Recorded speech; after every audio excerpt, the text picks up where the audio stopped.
Public Law 346 was the landmark legislation signed into law 64 years ago today, known now simply as the GI Bill. Congress is very close to approving expanded benefits for service men and women of today's Iraq War era. Our cover story is reported now by Thalia Ashuras.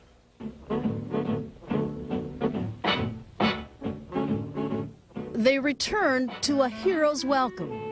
16 million men and women who served their country during World War II.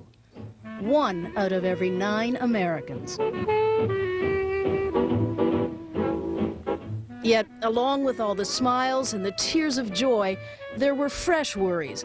Would returning vets be able to find jobs, a place to live? What was next? There was a near certainty that after the war, assuming the Allies were victorious, that a depression would follow, just as happened after World War I, that the economy would tank. In his book, author and Pulitzer Prize-winning journalist Ed Humes tracks the fate of those returning GIs. You had an economy that had been totally retooled to manufacture arms. You had women entering the workforce in record numbers to take the jobs that the men had to leave to go fight. And so suddenly saying, okay, back to normal, it was going to hit us like an explosion. But it didn't. In a display of foresight, not often seen in Washington, long before victory was assured, President Franklin Roosevelt put into motion a plan to ease vets back into the fragile economy. They knew that when a man gets out of the Army or Navy or Marines, he's worried most about a job, an education, and a home. And that's why Congress, led by the President, passed the law. The Servicemen's Readjustment Act of 1944, better known as the GI Bill of Rights. Signed into law 64 years ago today, the bill promised every GI Joe and GI Jane the building blocks of what would become the American dream: low-cost loans to buy a home, and perhaps most important, a free college education. It was largely the brainchild of the American Legion, a group representing veterans of previous wars. We didn't want to just create legislation that would write a monthly check to a veteran who returned from combat. Peter Gaitan is Director of Veterans Affairs for the American Legion. He says the bill's humble origins on a sheet of hotel stationery belie its radical premise. We recognized that they needed a transition into a life, not a payment for service. What the GI Bill originally did was allow them to go to school, to purchase their home, to become part of the workforce when they took the uniform off. Up to that time, America had a lousy track record when it came to taking care of its veterans. Even after the Revolutionary War, vets had to storm Independence Hall in Philadelphia to demand payment they'd been promised. In 1932, in the depths of the Great Depression, World War I vets marched on the Capitol demanding compensation owed them. Government troops were called in to disperse them by force. It was a bleak chapter in American history, and the GI Bill was intended to make sure it would not be repeated. I knew what the value of the GI Bill was. I used it and got 3 different degrees on it. 3? Yeah. Jerome Kohlberg enrolled in the Navy when he was 17. I certainly had a lot of friends who would never have gone to college and for whom the GI Bill was the difference in life and death, really.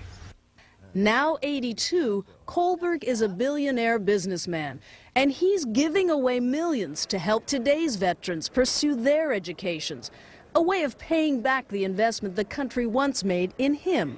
The GIs were appreciated, and more than that, the country realized that education was important to the country, and that education paid for itself tenfold, if not more. The GI Bill's authors predicted a few 100,000 vets would take advantage of its education benefits. Instead, nearly 8 million did. It was phenomenal. There was also this feeling that these veterans, these ordinary, mostly blue-collar guys, aren't really college material. The president of the University of Chicago, Hutchins, who was a very innovative educator, he said, these This benefit is going to turn our campuses into hobo jungles. That's what he said, because there'd just be guys who wanted to get the free lunch. The veterans proved everyone wrong. In fact, many of the country's post-war leaders got their education on the GI Bill. Presidents, senators, even Supreme Court justices. Really, the Cold Warriors were educated on the GI Bill. They used different weapons. They had the drafting board instead of the draft board. They used their new skills to, later on, take us to the moon. GI Bill guys were behind that. Same with the internet, with the invention of computers. You can trace back much of what's good in America today to the skills and the prosperity that the GI Bill brought to this generation. Go left, right. Which brings us to the present. GI Bill benefits are still available to returning veterans. But while the cost of a college education has exploded in recent decades, government assistance has failed to keep pace. Was it a hard decision to say, I've got to just stop going to school? It was very hard. It was difficult. It was embarrassing. 28-year-old Marine reservist Todd Bowers was almost killed by a sniper while serving in Iraq. The bullet is still lodged in his rifle scope. Yes, I was holding it up like this, and the bullet came in from this side, and if you look through, you can still see the bullets sitting right there. Back home, Bowers re-enrolled for classes at George Washington University, but had to drop out. Despite his savings and part-time jobs, his benefits simply didn't go far enough. I was as surprised as I think all of America is. I hear from a lot of my friends who have not served, and even family, they say, well, you served in the military, so your college is paid for. For all the people who have been saying that this is the new greatest generation, this is the easiest way for all of us to prove that. For more than a year now, Vietnam veteran and Democratic Senator James Webb has been pushing for a new GI Bill comparable to the original. It would guarantee funding to cover a 4-year state university education, plus living expenses. It also extends benefits to reservists and National Guard troops. When you look at today's military, even though people say this is a volunteer military, they forget that the majority of the people who go into the military get out on or before the end of their first enlistment, and they deserve the same opportunity to readjust into civilian life and have a first-class shot at the future. But the Pentagon was initially lukewarm about Senator Webb's proposal. Cost wasn't the issue. The estimated price tag for an expanded benefits program, $4 billion a year, is about 1 week of combat costs in Iraq and Afghanistan.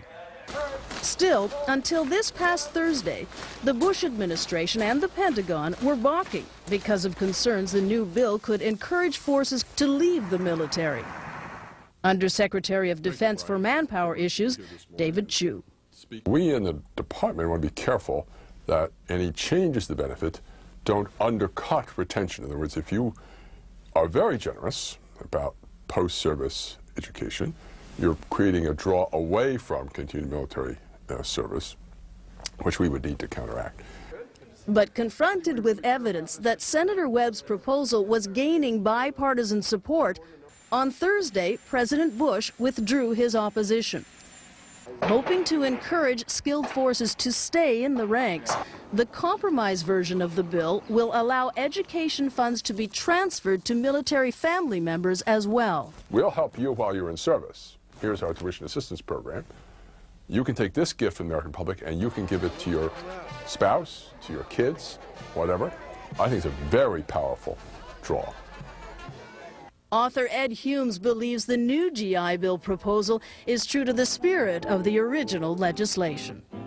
It's about helping veterans take their place in society and become educated and become professionals. It's not about the military, it's about investing in the future of America. That's what the GI Bill has always been about.